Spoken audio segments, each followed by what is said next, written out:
Welcome to the High Rise Podcast, presented by Headset, the leading data and analytics company for the cannabis industry. All right, welcome back to the High Rise, a laid-back, data-backed conversation on all things cannabis, where we talk about cannabis MSOs, Canadian LPs, products, and market analysis. I am joined, as always, by Emily Paxia. Hi, welcome to the High Rise. And Matt Carnes. Welcome back. Great. Well, thanks for being here today. Again, my favorite week and my favorite topic here, cannabis. I know we've kind of alluded to a big week of news. I think last week and into this week, there's been a lot of earnings calls and some interesting strategic moves from a lot of these operators. So we'll dive into that. But before we get there, I want to talk a little bit about legalization landscape here in the US. This is another topic we seem to cover week over week. I think things are constantly moving on this front. But one of the most notable things, I think, was that the Republicans actually introduced what's called the Common Sense Cannabis Reform for Veterans, Small Businesses, and Medical Professionals Act, sponsored by a few reps who happen to be Republican, one from Ohio, one from Alaska. And I think this is the first time we've seen this happen, from the other side. Pretty interesting. I think it, to me, shows continued momentum. I'm not sure, the expectations around this actually getting through and happening, but just as a signal, I think it's pretty important. What do you guys think? Yeah, I'm just excited to see that the Republicans are stepping up because it is reflective of the sentiment of their constituents being an issue that pulls well on both sides of the aisle. So may as well get involved in the lawmaking process around it if it's something that people substantially want. We just saw Alabama pass a medical marijuana law this week, which is like just the velocity of change, as we say, is just extraordinary. But I'm pretty happy that they did this because it's a pretty moderate bill, or, whatever it will be when it's done, but it's pretty moderate, and nothing is ever perfect in lawmaking, but it's kind of putting a stake in the ground. And I think, we have an idea of what Schumer is going to put forth. And I was a little bit worried that if that was the first thing to land, then it would be an action and then an extreme reaction to it. And instead what happened was a moderate kind of point got put in place first. And now we'll see what Schumer's got. And I'm hoping that what this means is we land somewhere that's actually maybe pretty good. So I don't know. I'm an optimist on this one. Kind of happy it happened. So. Yeah, absolutely. I totally agree with you. I think it's just a matter of, putting the stake in the ground and saying, hey, we're ready to come to the table type of thing. So, I don't know, obviously there's a lot of things that were not included. It sounds more like a medical play than it would, address rec. And I don't think, a pure medical play would be, really advantageous to the industry. Yeah. But, like we said, it's just a starting point. So all good. Yeah. Totally. Yeah. And the Alabama news is huge. Thanks for bringing that up. I can't use Alabama anymore as kind of a state that I would point to when we talk about what federal legalization would look like. And we could say, well, some states may choose not to legalize completely, states like Alabama, and I cannot say that anymore. And again, it's just a great signal. It's really becoming more or less bipartisan issue. And, maybe there's some nuanced differences in approach. I think we're going to see probably a very different measure from Schumer's camp, really, when that comes out than this. But, at least, there's a flag in the ground. They can kind of start to try and anchor it one way. Democrats can anchor another way. And hopefully somewhere in the middle is what we get. And we actually have some progress here. Yeah. It's glaring that it's missing the equity considerations, but we know Schumer's bill will include that. So again, I'm hoping that then we net out with it something in there that's reflective of it. And let's face it, we're going to have to tackle this issue on the local levels anyway. So that's really important. And just my last thought on the Alabama thing is I can't help but just think back to when Jeff Sessions rolled, back the Cole memo and everything. And I'm just like, put that in your pipe and smoke it, buddy. Exactly. But it's unfortunate because Mississippi, now they want to roll that or take that away. And, I was pretty psyched the fact that Mississippi was able to pass it. And I don't know. I think, maybe they just want to keep it to one type of weed, and that's in the University of Mississippi. And that's all they want to experience or smell anyway. Yeah. I know, Sai, before you got on, Matt and I were talking about what a bum out government weed is. What a horrible. It's could you think of anything drier and less fun? Anyway. Oh, it's just the worst. I know you see some of those pictures, especially all the innovation that's happened over the years since they implemented that program. And it couldn't be any different. It's almost a different product completely. Completely. So it's like, Yeah. why bother? Why bother Just exactly? buy the good stuff and test it anyway. That's right. That's right. Schumer, continues to talk about it as well. I think just last week, still signaling it's coming soon. Yep. So wait and see. And I think you're right. The social equity component is going to be a big piece of it. Personally, I've been in the industry for a decade, and when I got in, not really understanding the impact that prohibition has had, with criminalization and so it is a very important piece of fixing this stuff. And as states have rolled out, like, I'm here in Washington State, and, one of the first with Colorado, and there wasn't any sort of provisions built in. I think it was just really exciting to get something across the line. They needed a starting point. And you see states now coming in and thinking about it first, like, New York, the MRTA, and implementing that, and, really looking at social equity as an important piece of it and trying to figure out, how to do it. So hopefully, the Republican side with this bill, I know it's excluded. It's probably going to be a sensitive subject for that side, but hopefully we see something, because it really is like a big piece of it. And I think the closer you are to the category, the more you learn about it, the more you realize that that's the fact. And so I'm optimistic we'll get somewhere, and I'm really looking forward to seeing what Schumer puts forward, and hoping that can get across the line. Yep, I agree. As far as earnings calls, this week and last week, I think there's been a lot of news, and so let's spend a good chunk of time there, starting in the U.S. with the MSOs and the earnings calls, what we're learning about these different businesses and how they're performing. Lots to cover. So why don't we start with GTI and where they're at, what they talked about. Does anybody want to chime in on that? I mean, GTI hit it out of the park really with great year-over-year and quarter-over-quarter sequential growth. But what was really striking to me was the strength of their balance sheet and the focus on really being efficient with their capital and preserving shareholder value. That has not been the case a lot of the times with the Canadian LPs. And so I feel like this is more of the US story. It feels a lot more like how Buffett and Munger approach things. And I think, some people knock them now because it's, they kind of look at them as an older generation, but I think there's a lot of wisdom to that, and preserving shareholder value is something that should not be ignored, especially as we are going to go into a rapid growth cycle again. But I think that the way they've really focused, Anthony Georgiadis, the CFO over there, very prudent guy, and I think he really thinks about how they bolster their balance sheet for the more opportunities to come, and think about judiciously deploying that capital for growth. So I think it's a wise strategy, especially as we've seen the markets kind of since the end of February contract around cannabis. Morgan always talks about how this industry is a G.A.R.P story, a growth at a reasonable price story. And I think we're really, really getting into that space. But yeah, I would say that was my big takeaway from GTI. I loved how Matt McGinley kind of called it like a wonderfully boring quarter, which is like the idea of having no drama in a business. I mean, of course, under the surface, there's always drama in business, but like on the big levels, it's like they're just heads down executing, and that's what we got to do. Absolutely, I totally agree with that. And just their ability to generate cash, and the way that they are very disciplined with how they allocate the cash. And they're one of the few MSOs generating enough cash to pay this enormous tax bill, in addition to sustaining all the costs of prohibition. And I just think, is most of all the companies, it's, sort of the same theme. Everybody's jockeying for this leadership position. Everybody's integrating, where this is 2.0, they're integrating, as opposed to, earlier on, it was acquire and then liquidate. Now it's prudently acquire and integrate. And I think focusing on lowering their cost of capital, I think we've talked about this before, but getting that loan restructured down to 7% with the warrants, and then they have a no prepayment penalty, so they could theoretically refinance that as rates come down.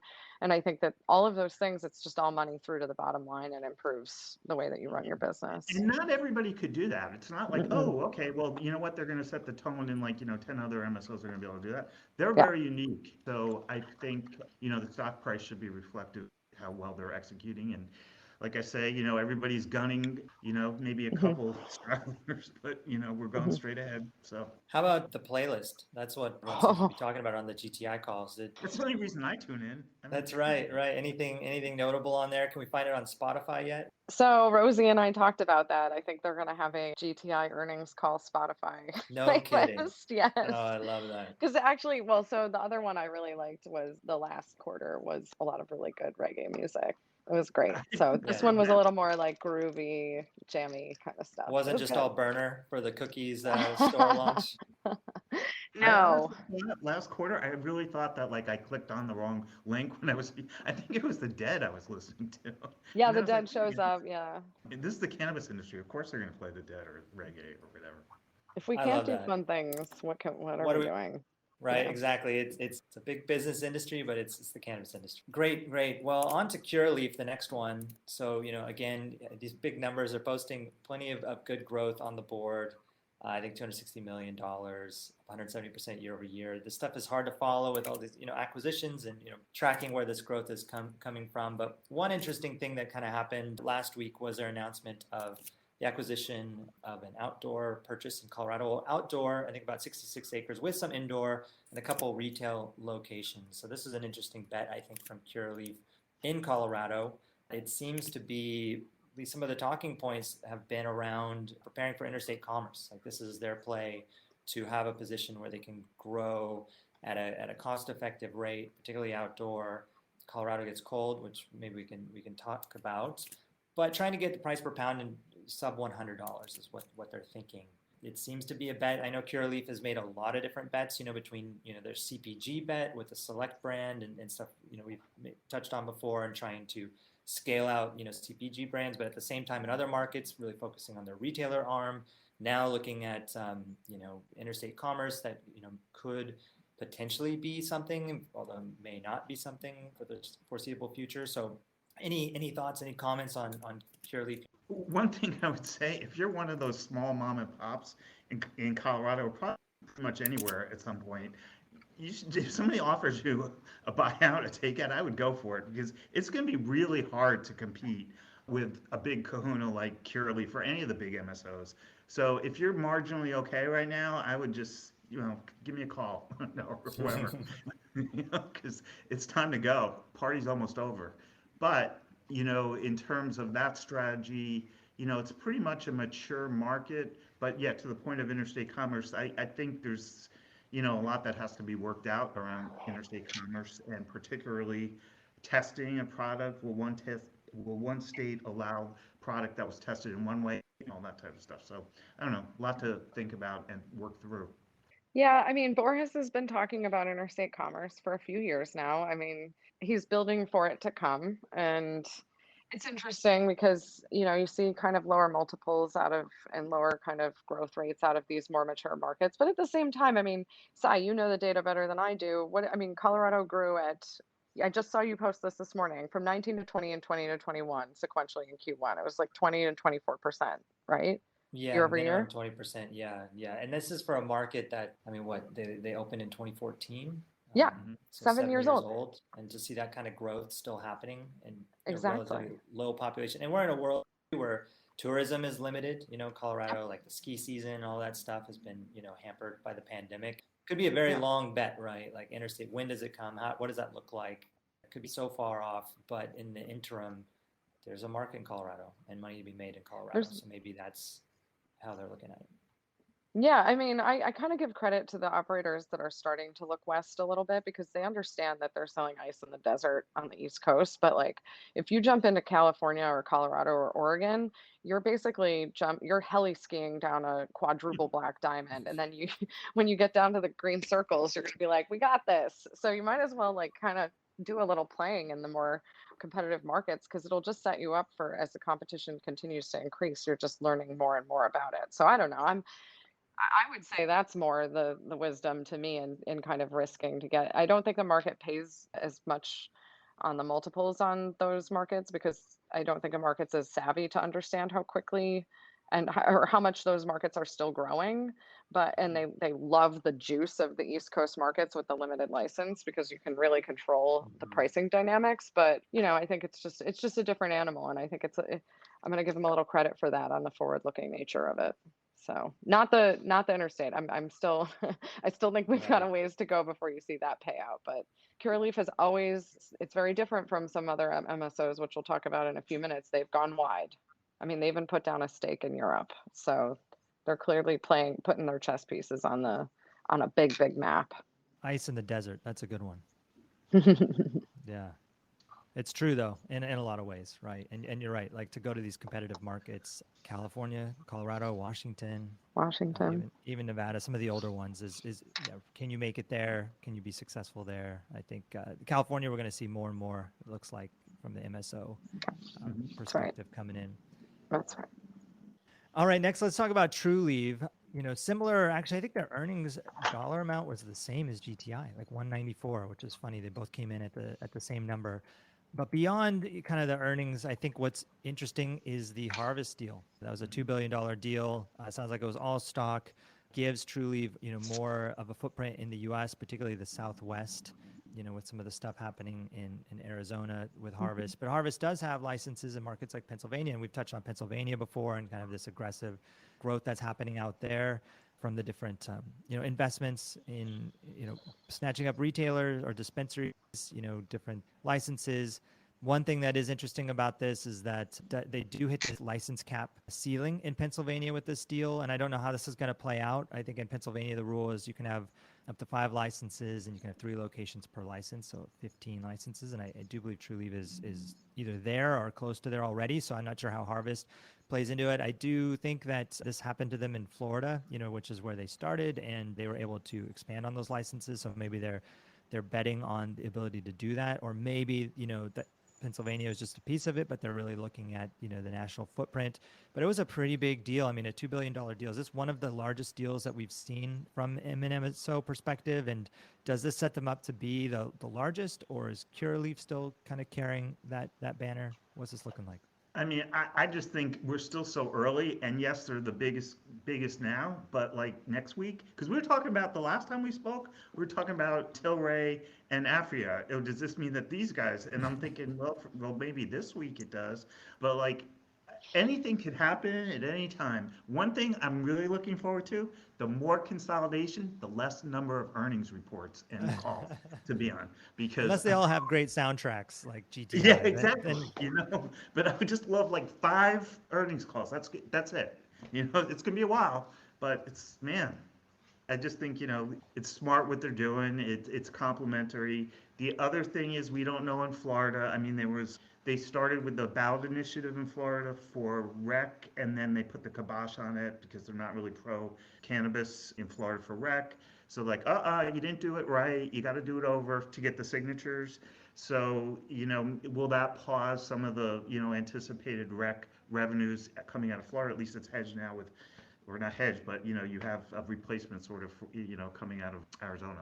I mean, good, by the way, it's cool that we have a female MSO leader who is now top 1 or 2 MSO in the country. I think the Harvest deal is interesting. As we were talking about, it's all stock, so there's something to that. And Trulieve stock is lower than it had been, so it's a good deal for Harvest, in my opinion. And I'm sure there's a lot of work to be done because I think those Harvest assets were not exactly. I just think there's a lot of work to be done on this combination because it's a heavy lift. I think it's interesting because she picks up Arizona in a big way on this one. And I've been wondering when she would make a play in Arizona because I think of Arizona as kind of the Florida of the West. And so, there's a heavy retirement community. There's a lot of similar demographics. I think it's a good one for her because she can extrapolate from her. We were talking about this a few episodes ago about how do you extrapolate Florida consumer behaviors into the rest of the country, which is really different. But I do think Arizona is a pretty close cousin to Florida. So yeah, it's a big move and I think a bold one. And I do think that this is the era of M&A. And I mean, frankly, I probably wouldn't have even listened to the Harvest earnings call. I just kind of don't at a certain point on some of these operators, but so I'm not exactly benefiting from the drop off of that one. But, I think it will be interesting to see how this is going to be a huge execution move to see how this goes because it's a big combination. We'll see what happens. What do we think is next? I mean, does everyone respond to this, or is it just kind of like a one-off and we don't see any more? Or I think, like as Ben Kovler said, he's like, I'm going to listen to everything, right? I think, whatever makes sense, so or entertain whatever. So everybody's probably obviously doing that. I would if I was running one of these companies. Take the meeting. Yeah, that's right. Be at the table. So TerrAscend's the next one. Emily, you're mentioning that this is a pretty strong U.S. story, some Canada exposure. Do you want to kind of go into some detail on what you're thinking about with what TerrAscend covered? So I like TerraSend. I think Jason Wild is a super savvy guy, and I like the team. I like that they talk about taking a winger. They, acquired Apothecarium, a very well-known California retail brand back a couple years ago, and feel like that was a forward-looking move. But what I think is super smart about that is that they took the retail model and brought it to the East Coast. And if anyone's ever been into an Apothecarium, it was one of the defining to me, it was one of the defining retail brands. There was Spark and Apothecarium were like two of the leaders. Buds and Roses down in LA. Those were some of the OG, forward thinking retail guys and ladies. And so I think it's great that they did that. And they actually just opened an Apothecarium in Maplewood, New Jersey, which I've spent a fair amount of time in Maplewood, New Jersey. And it's really cool to see an Apothecarium back there. It's just like this wild experience to have seen Jason Wild experience. So they, cut the ribbon on that, and it was pretty cool. But the earnings were good in the US. It was a, good sequential growth again. Like I think that's the thing is like we're seeing that the MSOs they're executing in general. Like they were good Yeah. news updates and the market was Yeah. kind of like, there's just no one at the table to trade these names, which is a disappointment, especially after the Wasatch conundrum and Credit Suisse issue. But I think that the important thing is these guys did well. I think that TerraSend, the one thing that they're going to maybe get a discount for their efforts on is that they've got the Canadian exposure. And Canada is no longer, I would say, the darling of the investment landscape here in the US. I think really Canada benefits just because they get to be listed on the exchanges, whereas the rest of the operators do not. That's just one thing I'm thinking. And, I think that TerraSend has some good assets in some key markets like Pennsylvania and New Jersey. That's my thoughts on TerraSend. But I'm pretty positive on it. I like that company. I think it's going to do some good things. So moving on from TerraSend to just Ascend Wellness. So this week was their first earnings call. Is that accurate? That's correct. It IPO'd on May 4th. May the 4th be with them, and had their earnings call on May 18th. It was exciting and quick turn. So, Matt, do you want to say your thoughts on this one? Well, I would just say that they really know how to manage street expectations, and they really did a great job in out of the gate, their presentation. I mean, it's obvious, that he knows how to, work the street. I thought they were very clear, very articulate, and the disclosures and the transparency I was impressed with. I have not done my thing yet with my calculator and whipping through the 10Q, but I will. But I'm sure, that they're doing everything and better, than they set forth to do. Believe me, I remember, when 2 or 3 years ago when we first had these public companies, it was like really nerve-wracking. I don't want to name names, but it's like, oh my God, now, there's, more, obviously there are more analysts. You got to be able to communicate your message and your story effectively, and I think that they're definitely going to do that. So. Yeah. Yeah, I mean, Ascend differs from, say, Curaleaf in that their slogan, Abner always says, "We go deep, not wide," or we used to say, "We go deep to ascend." And, we're focused on really getting key assets in a smaller number of states, probably getting those flagship locations like the Manhattan location, the Friend Street downtown Boston location, and those are the big strategic moves that company is playing. So you can start to see these businesses are taking different strategic approaches, and I think that's what's going to make this market really interesting to watch as it goes. So I'd say they had a great first earnings call. They got a lot of great questions from the analysts, and they even gave some guidance, which is not always what happens in this industry, but they had some good reasoning for why they felt comfortable doing it based on what they knew was opening in these markets, and they'd already been licensed. They weren't waiting for certain things that can really blow up your pro forma projections. So that was And why I'm they sure felt comfortable. Yeah. they did this going in knowing that it's achievable, I mean, because they know how to manage the street. Whereas, it's not, sometimes, we've heard from companies, well, we think we could do this, and then it doesn't happen. Yeah. Yeah, they So. felt pretty comfortable doing it. We talked about it too, but I think it was a good move. So, Emily, you mentioned Apothecarium, and that's a California brand originally, moving out to the East Coast. And I think, that sounds very familiar when you think about organizations like the parent company or Glass House and this positioning of, things start in California and they spread, from there, particularly around the cannabis industry. And that's kind of their thesis in a lot of ways. And this week, we saw some news coming out from both of those organizations, the parent company and the Glass House, with parent company making a $50 million equity investment into Glass House or through the Mercer Park Brand Acquisition Corp. And Matt, I know this week you did some stuff on SPACs that you mentioned on our last podcast, and I know that there's representation there. So certainly would love to hear, your thoughts on this. To me, it's quite interesting. Like on paper, I feel like the parent company and Glass House have both positioned themselves to be quite competitive in the market, especially with some of their premium, products and kind of how they're thinking about the world. Parent company's Monogram, Jay-Z's Monogram, high-end cannabis product, and Glass House as a top-selling flower brand.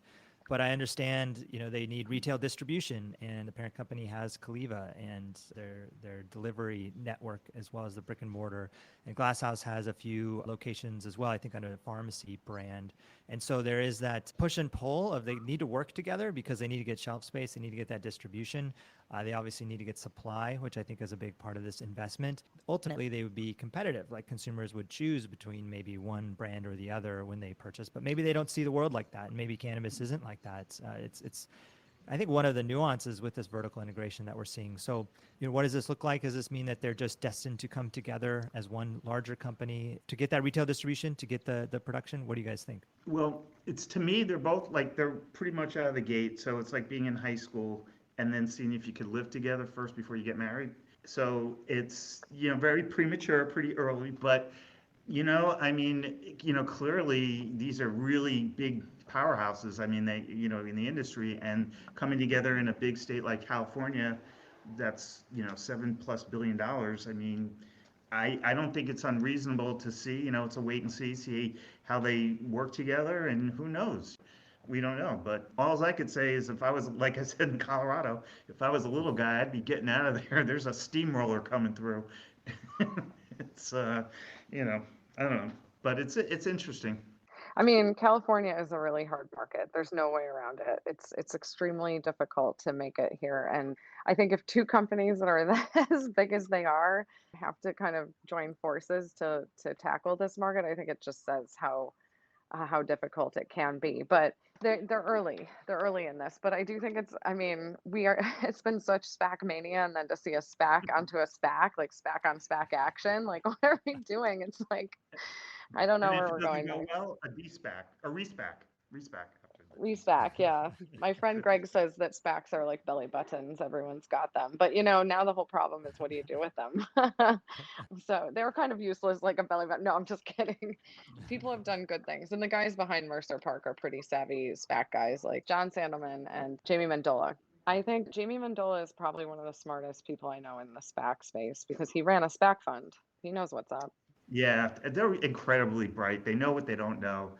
That's like another thing. I mean, I can't help but to think you have Glass House and you have Air, and both under the same parental control. And so, I don't know. Well, I'm kidding. no, that's good. I like that. So, I'm sure the parent company stay would like that tuned. too. Yeah, for sure. Always interesting, always so much to cover. And I think that'll wrap it up for this week. I'm sure next week we'll have just as much to touch on, all the SPAC-on-SPAC action at once. Always love this conversation, and looking forward to seeing you guys next week. Likewise. Take care. Thanks for listening to the High Rise podcast, presented by Headset. For more information on Headset, visit headset.io.